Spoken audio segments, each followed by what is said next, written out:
Welcome back, viewers. It's James Kalm, your half-assed reporter, the guy who is tonight not on the bike. A special shout out to our friends in Timbuktu,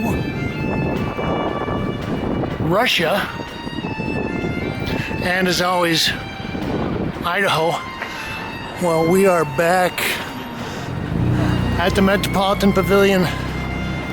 We're going to go in and get some views of the Outsider Art Fair for 2020, and I think this is about the, I don't know what, 14th or 15th year that we've been covering this. Stay tuned.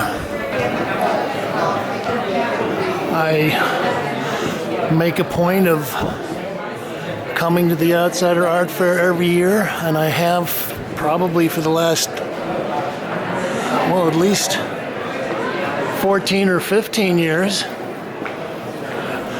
I say that this is probably one of the highlights of my year. Some people like to see shows at maybe the Whitney Biennial or the New Museum's show of young artists, but I'm always anxious to come by and take a look at the Outsider Art Fair.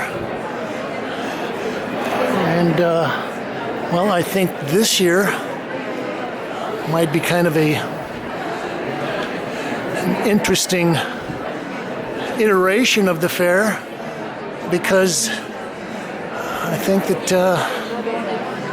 in a way it's, you know, the whole idea of outsider art has reached a tipping point, and well, that might be good, it might be bad, but I think what it means is that the people, the institutional forces that sanctify art for the culture at large have finally started to pay attention to what has been called the outsider, or art brut, or naive art, or self-taught art now. So yeah, we'll take a run around, and I'll try to weave a little maybe historical narrative into our viewing tonight. This is the Tops Gallery, Memphis. Oh, Joe Light. We saw some of Joe's work over at Marlborough in the Arnett Collection exhibition they had a couple of weeks ago.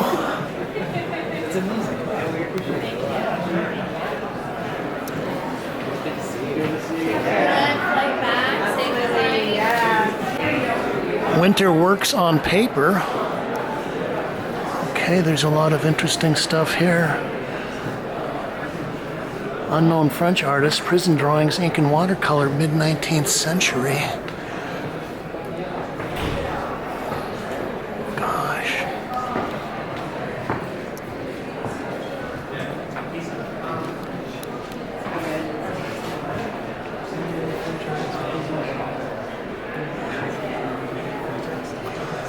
Christopher Knowles, typewriter drawing, unknown gouache on paper, date unknown. It looks like an Ellsworth Kelly.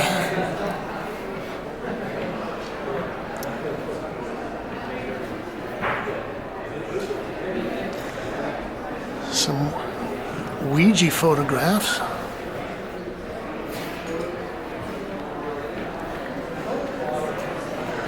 Okay, here are the pieces that caught my eye. Kwame Akoto, face painting on board, 1980s. What's the story with Kwame? In Ghana, from Ghana. He's from Ghana. Yeah, Wow. still working. So he's still alive and kicking and Making paintings? I think so. That's great. This is nice. Obama. Can't read the date on there. I like the textural part. He's how old? The Obama's probably from 2008. Oh, okay. The Obama's from 2008. Okay, thank you.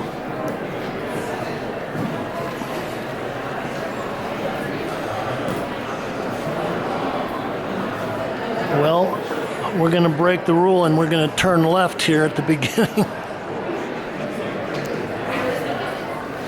Well, so I've been watching this is titled Relishing the Raw, Contemporary Art Collecting, Outsider Art, and this is the curated space. So I've been looking at outsider work since probably, gosh, the early 70s maybe. That's Purvis Young. And I guess part of it was just somebody doing a Philip Guston takeoff, John Williamson, Morton Bartlett, John Surrey. I was probably looking at this kind of stuff at the end of the hippie era, and then I spent some time in Europe and actually saw some original Dubuffets and pieces like that. That's a haunting photograph. What are we pointing at? Lee Goody, Morris Embry. I have a friend, Michael Hofka, who was a good friend of Norris. Although it's interesting that they're now kind of putting him into the outsider category. Joseph Yoakum. Okay. Getting back to my little story, you know, I was talking about how I think that this might be a Hawkins Areslianian. This is from the collection of Julian Schnabel, and yeah, when I see glass like this, especially when it's got broken pieces that are leaded back together again, I have to think of Marcel Duchamp. Anyway, well, I'll try to cut this short. We always talk about outsider art, and we don't really know what that means. There's outsider art, visionary art, Prince Robert de Rohan Courtenay, and visionary naive art, all of those things. Initially, it was kind of Jean Dubuffet, who, I guess, during the Second World War started collecting this stuff. There's Andrew Edlin right there, the guy that has been organizing the Outsider Art Fair.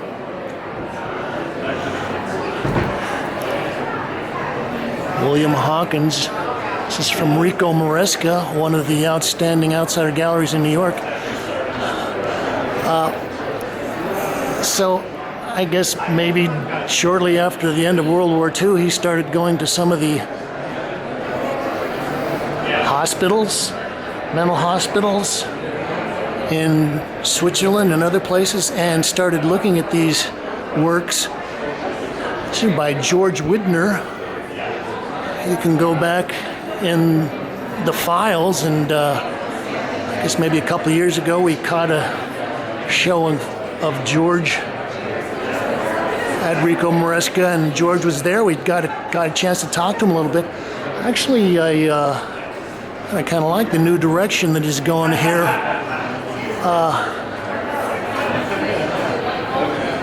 It's kind of gotten more coloristic and maybe even more graphic. William Hawkins is another master. I think William was one of these guys that I don't know, lived almost 100 years and maybe started painting late, but kept going and actually probably is ranked up in the maybe top 10 of all the American outsiders.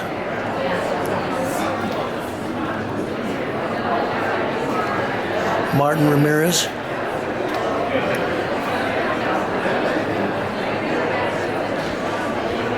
Gilles Batelet, Untitled Carved and Inked Animal Skull.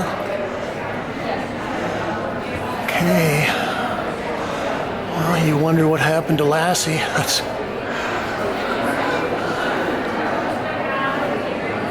Ronaldo Kohler.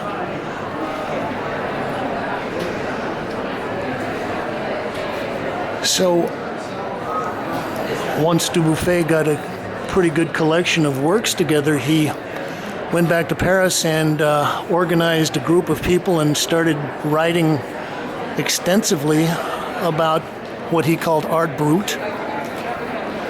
And Galerie Anne de Villepoix from Paris.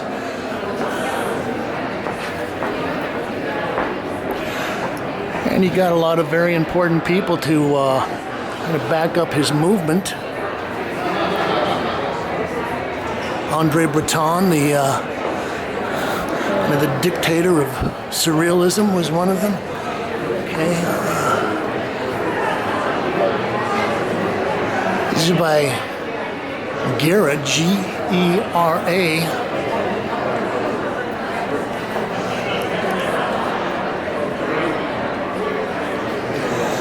At some point, a gentleman named Leo Castelli and his wife Ilyana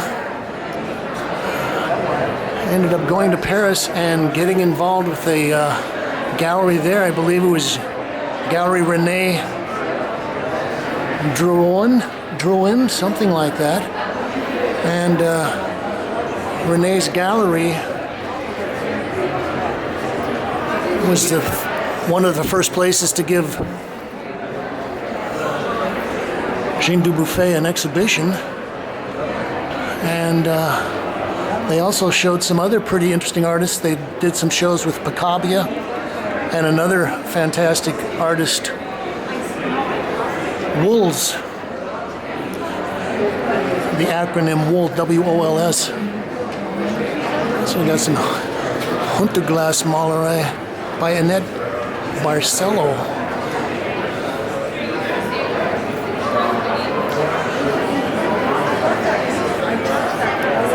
James Barron, as World War II started to get closer to Paris, Leo and Ilyana took off and came to New York. And I believe Leo actually worked for the OSS during the war. These are pieces by Reza Shafahi. Hello. You want me to tell you about the artist? I'm Sure. James Barron, this is my gallery. Hi, James Barron. I know who you are. Oh, I recognize your voice. Okay, so... Give us a quick rundown here. Give us the elevator pitch. Okay, Reza Shafahi was a professional wrestler. Really? Lived in Tehran. He had an addiction to gambling. His son, Mamali, who's an artist, asked his dad to start making art at age 72. He's now almost 80. In February, he will be 80. And now he works 7 hours a day making art. They were both included in Palais de Tokyo in Paris. Palais de Tokyo.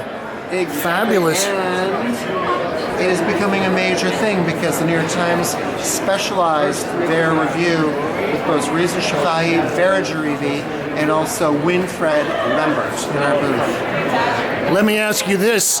Did you have any problems getting the work out of Iran, or do you think that's going to make things more complicated now with the political situation that's happening Well, there? I didn't get them out of Tehran.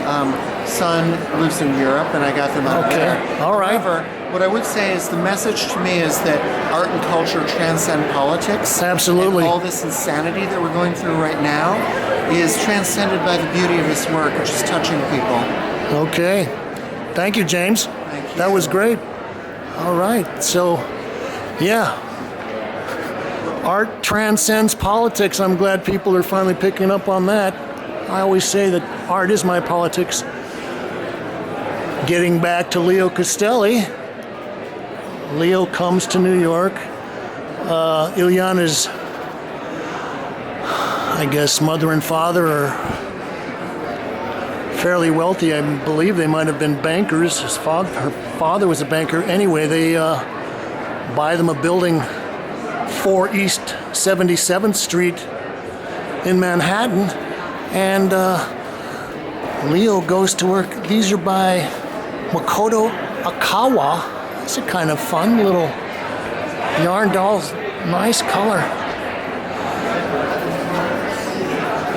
While Leo is running around getting involved in the art scene, it's by Roy Collinson at the Jeffrey Lauren Gallery.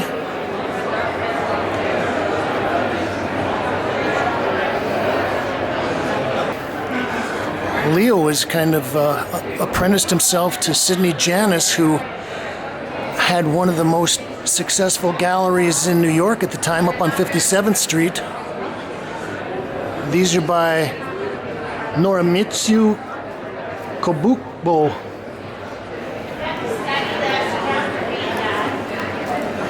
Let's go across the hall to the Lindsay Gallery. More William Hawkins. All right, this is a rather circuitous story we're going on, but we're going to get to the point soon.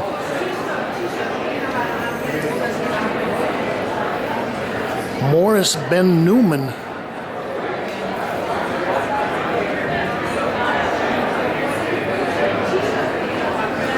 Well, I don't have a date on these. Just Temple with New Flowers, and I'm wondering what the medium is. It almost looks like tempera on canvas, maybe. So Leo is in New York running around in the early 50s, and he starts hanging out at places like the Artist Club. Yes, you can Google the Artist Club, New York, 1949. Anyway, we're still in touch with René Durin in Paris, and I guess he probably knew Dubuffet personally. And Dubuffet at that point was getting a lot of attention, and oh, that's a nice piece. Morris Ben Newman. Colorful Temple, and it's got a red dot. I like the framing part of this. Leo handed out some of Dubuffet's essays at the club, and Dubuffet came to America and spent time cruising around and had a studio, I think maybe on Bleecker Street, somewhere in what's now known as SoHo. Celofas Le Chance. This is some nice little sculptures.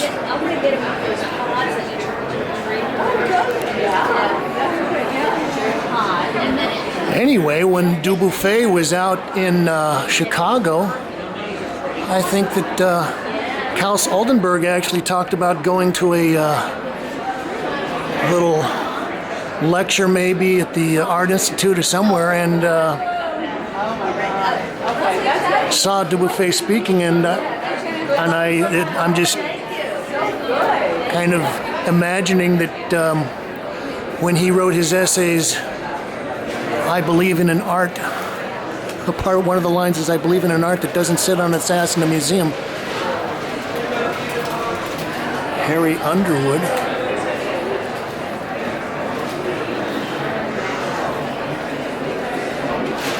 So I think that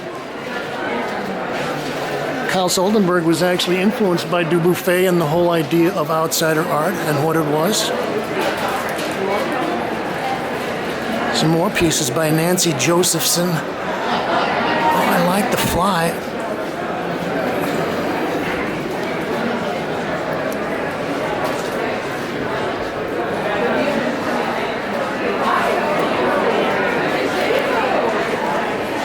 That's a gorgeous piece, and I like the kind of the narrow palette.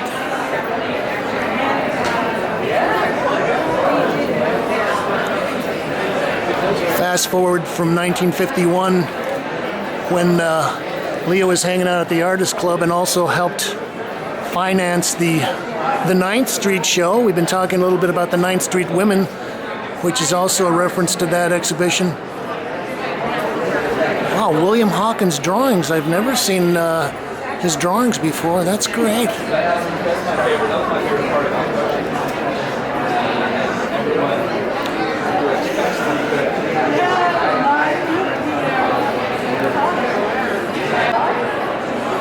Well, we've got a whole wall of pieces here by Purvis Young.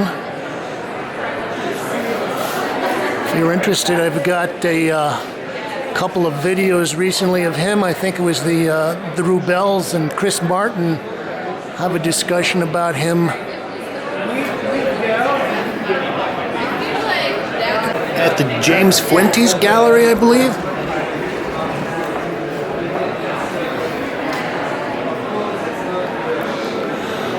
Well, we try to drop into Shrine on a regular basis since they've opened up. Hi, there he is, Scott Ogden. Hi, Scott. Okay, well, I looked at a show by this artist in the basement, Timothy Wary. This is titled Gated Community 2018.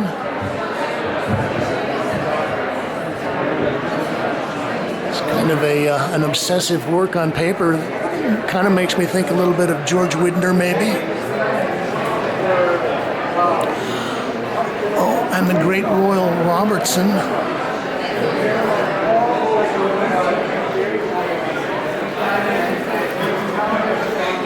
Hawkins Bolden. Well, Hawkins is blind. I think he calls these pieces scarecrows. Mary T. Smith. Getting back to Leo, fast forward to 1957, and he decides to open his own gallery up on 77th Street. More Hawkins Bolden.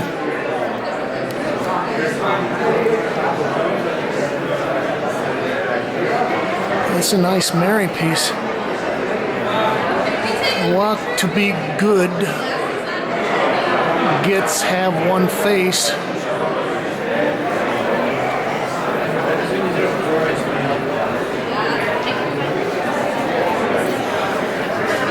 Sister Gertrude Morgan. This large, beautiful hill may I saw in a dream. Little trailer.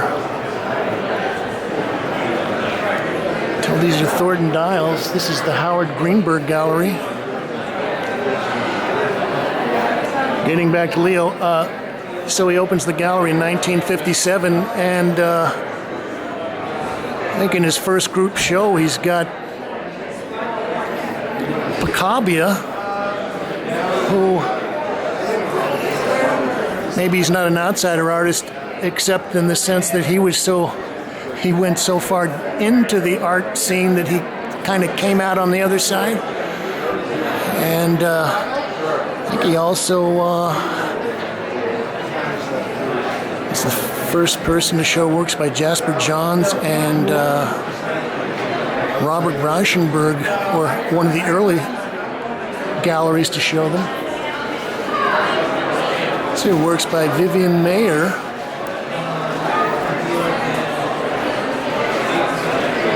This is a great photographer who kind of worked as a nanny for a couple of people and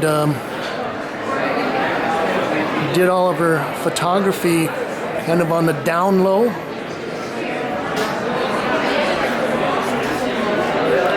And I guess maybe she had a lot of these rolls of film, like hundreds of rolls of film stored somewhere And at some point, someone kind of bought them as a kind of a remnant sale and started developing them, and they decided that Vivian was a master. It's the Marion Harris Gallery, New York. Got a suite of pieces by Ross Brodar.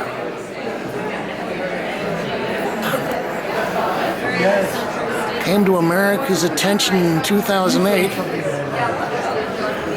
when he was featured on the front page of the Wall Street Journal.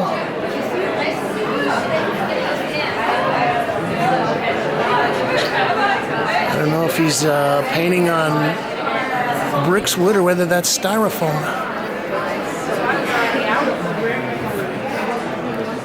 Thank you.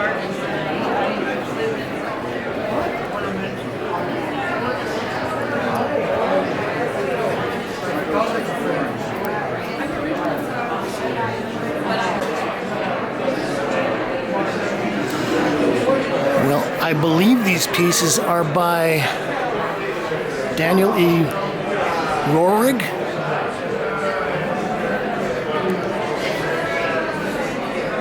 Oh, and the great Morton Bartlett.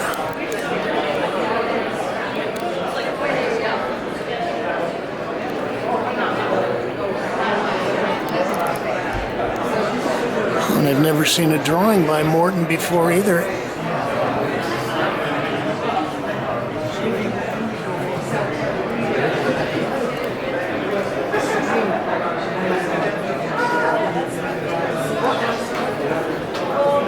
Jonathan Basaki. I kind of like the little installation here.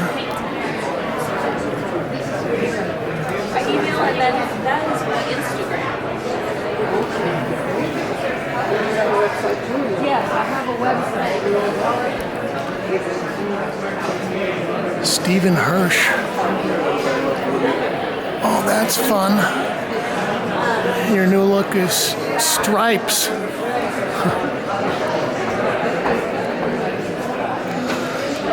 Well, so we're back to 77th Street, 1963-64. Sidney Janis has one of the first pop art shows, and Leo has debuted Jasper Johns. I watch your videos. You do? Thank you. Those are my paintings. These paintings right here? Yeah, Okay, so you're Stephen Hirsch? that's right. Hey, congratulations. Thank you. I like your videos. Thank you. Thank you. Congratulations. Thank you. Excuse me. All right, well, this is why we like the fairs. No, not with that. No, don't stay there. Maria Post's Unusual Arts. Uh-oh. Uh-oh.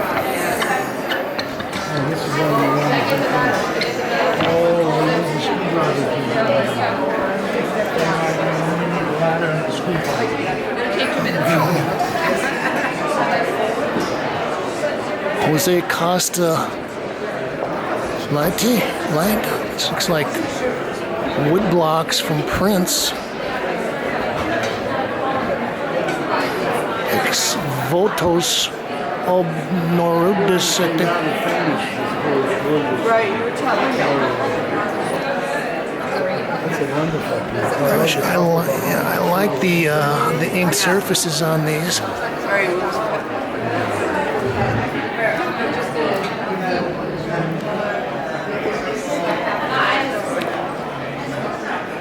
Oh, so here's one of the beaded flags I was talking about.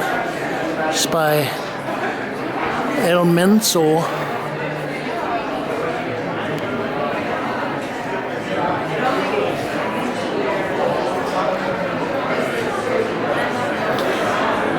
Anonymous female funerary guardian figure, Gera, Central Highlands, Vietnam.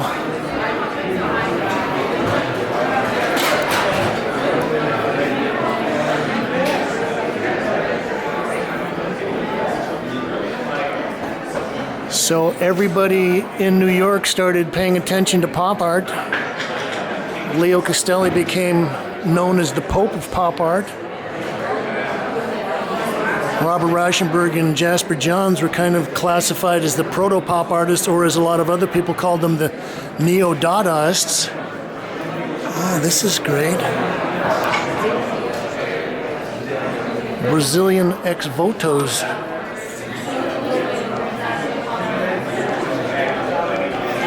An ex-voto is a votive offering to a saint or divinity. It is given in fulfillment of a vow or in gratitude for a favor granted. Okay.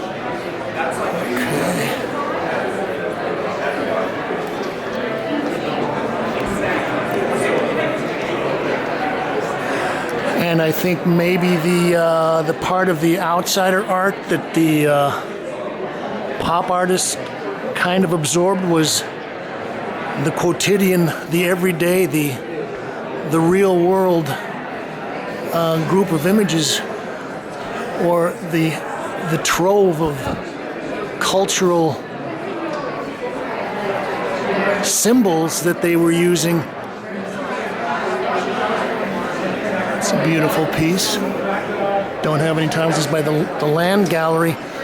Well, I know I'm going to get some complaints. There are probably about 80 various booths here. We're only going to be able to hit a certain number before the batteries run out and they turn off the lights. August Walla is one of the famous European outsiders. I think he might have been German or Austrian. And they've got a googly booth with a lot of his work featured in there. Tony Fitzpatrick. Oh, gosh.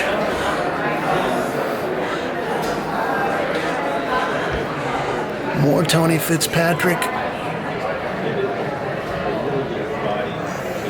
Okay.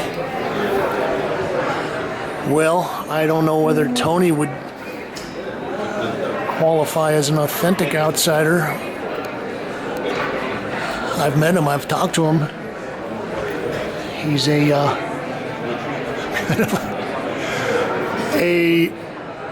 stubborn, grumpy artist guy from Chicago, and I think that Chicago's actually got a long heritage of accepting and showing the outsider art people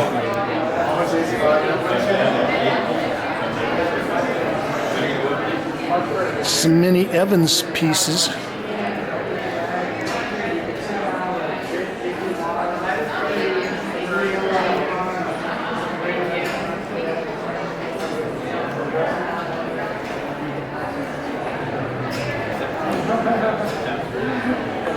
Philomi Ohin, Dance on the Whisperers, 1955.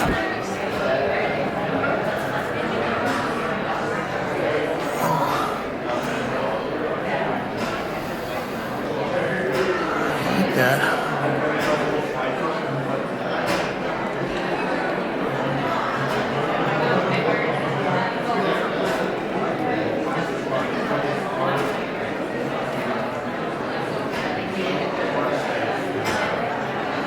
Eddie Arning, Untitled on Horseback.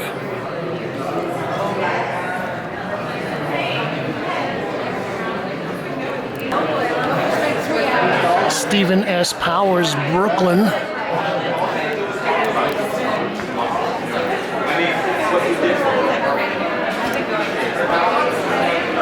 Shut the Doors and Listen from Outside, featuring works by Emil Branchard, Angie Boretto, John Kane, George Morgan, Son Ford Thomas, and a whole lot of people. Oh gosh, that's interesting.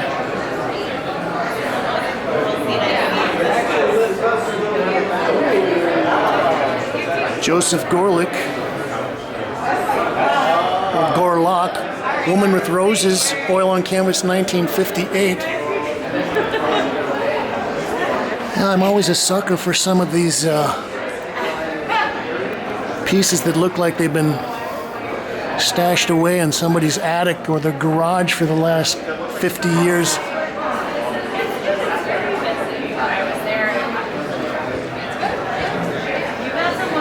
The Disobedient Prophet.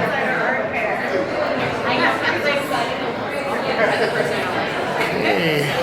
I got it the last.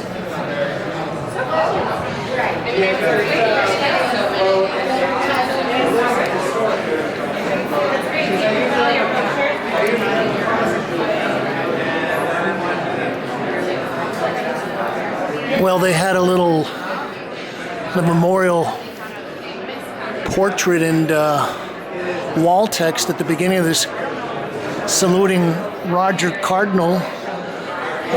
Roger was the scholar, I think he was British, that wrote a book, I guess, in the mid-60s and kind of coined the whole term of outsider, and in a certain way kind of extended the realm of, I guess, what you would call visionary artists beyond just the art brut that Dubuffet was championing.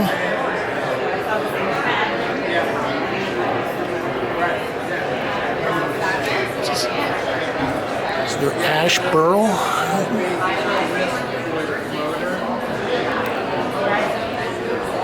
Key to My Fantasy. Okay.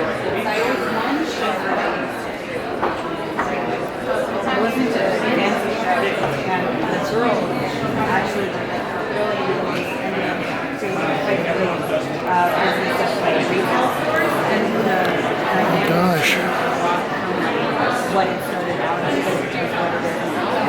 Crucifixion, Lucille Wilcox, 1902 to 1974. This makes me think of a Ruwalt.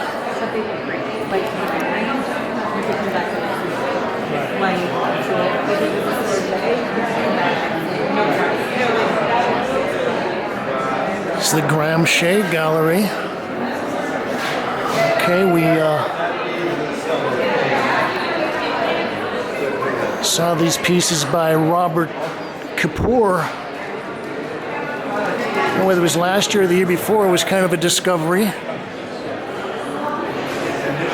think, they were saying Robert was a streetcar driver, maybe in San Francisco or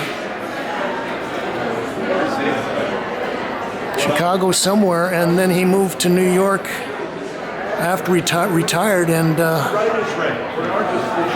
started painting in a loft in Chelsea. He's probably untrained, or maybe I should say more diplomatically uneducated.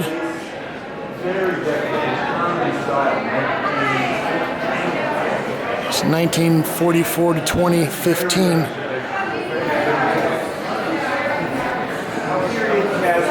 But I think that kind of his physical use of paint got him a lot of attention here at the Outsider Art Fair a couple of years ago, and I know a lot of people that are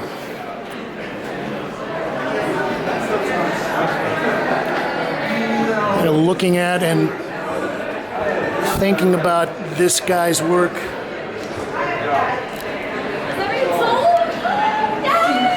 And one of the artists might be Anna Wieder Blank. Okay, so this is one of the thinner pieces.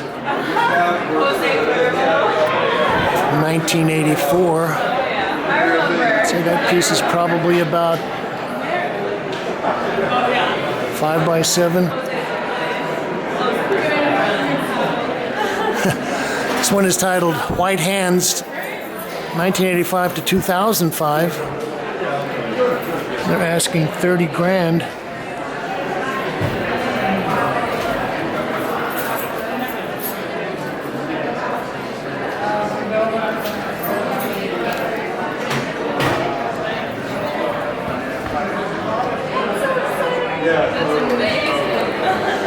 Actually, Yeah, I'm surprised at how well this work is held up.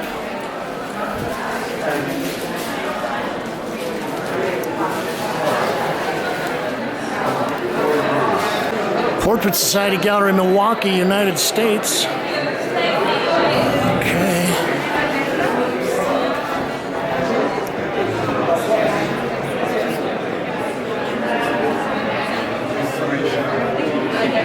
Here's some pieces by Bernard Gillard and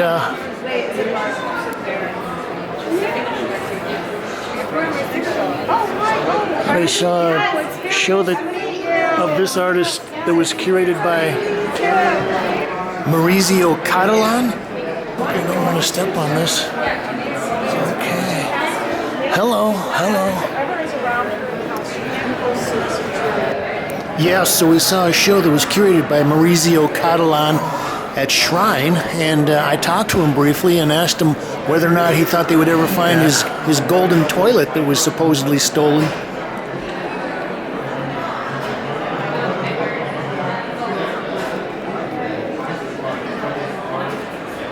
Norbert Cox. Is that you? No. This is an estate. Oh, the estate, Norbert okay. Cox is a fairly well-known outsider artist. This is the last of the big paintings that's available. And we have 6 pages that he wrote out about what everything in this painting means.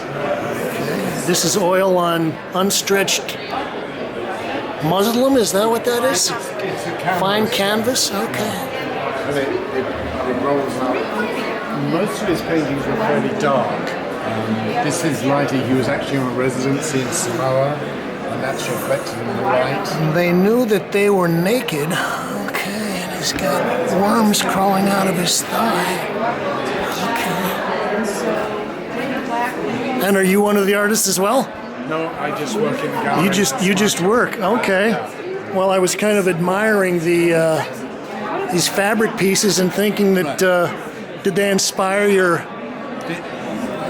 I don't know what you call it, an serape, It's a gown? dress, yeah. A dress. Rosemary Ollison came to us in the summer and said, "Oh, I've made 20 dresses." So we had a fashion show, and I brought a couple of them here.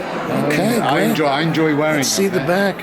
Oh gosh, that is colorful. And this is the same artist that made these pieces as well? Yeah. Wow, somebody's got a great color sense. And she just takes things from Goodwill and repurposes them. Okay.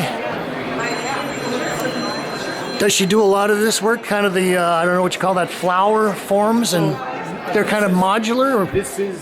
She's done these in the last few months. Before that, she was taking leather, all leather jackets and clothes, and making leather quilts out of them. Oh, okay.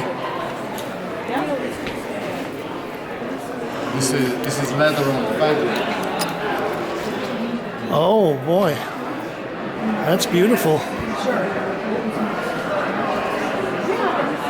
So she's made a lot of quilts.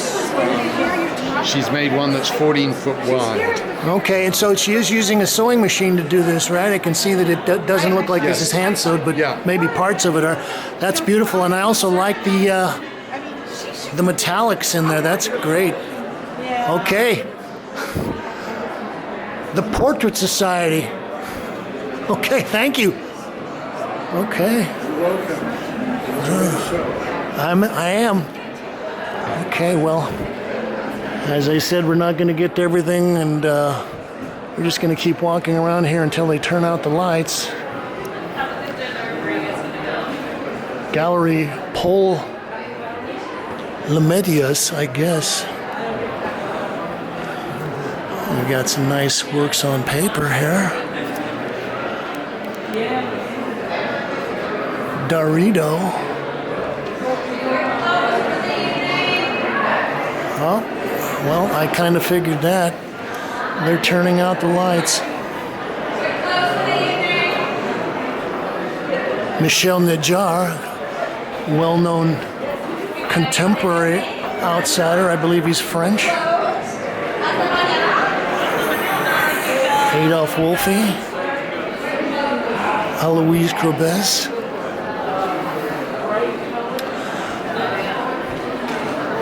Rebecca Hossack Art Gallery, London, United Kingdom, and Miami.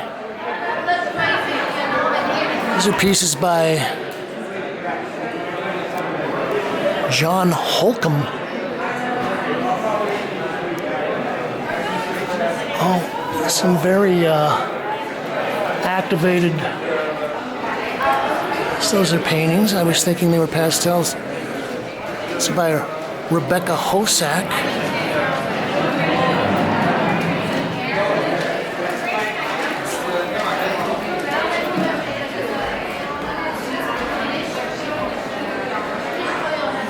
Okay, I like this. Karen Napajian Barnes, Untitled, but I would almost call these color field paintings. Beautiful. It's a group of kind of small, obsessively patterned paintings by Melinda Naparula Wilson. Okay, I'm gonna take a guess. Maybe is there Aboriginal art? Maybe. And I like the idea of this. It's a grouping of baskets. Oh, Aboriginal basket installation. Natural and synthetic fibers, and they're turning out the lights. These are beautiful. 1 Mile Gallery, it's after closing time, but we're going to at least look at some of the quilts of Guy Bend. Oh man. Stuart Davis, Eat Your Heart Out. This is beautiful.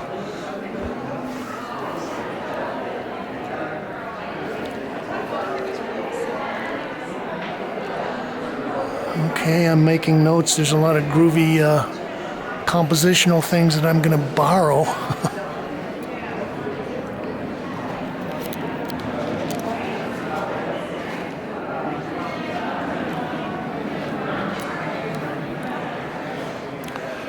Rachel Carey George.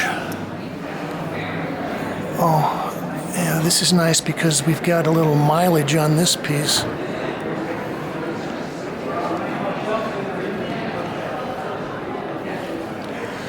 God, I was at an abstract painting panel discussion down in Tribeca a couple nights ago, and gosh, they wish they were doing stuff as good as this. Well, that was our walkthrough tour. Oh gosh, we better hit the Andrew Edlin Gallery. Joe Coleman. You can see a video program of his work. Thornton Dial. All right, there's the man that organized the whole shenanigans here. This has been the 2020 Outsider Art Festival here at the Metropolitan Pavilion on West 18th Street. You can like this, share, recommend it to your friends, and you can leave your thoughts, ideas, comments, criticisms, and reviews below. We just ask you to say thank you, Kate, Domenico Zindato,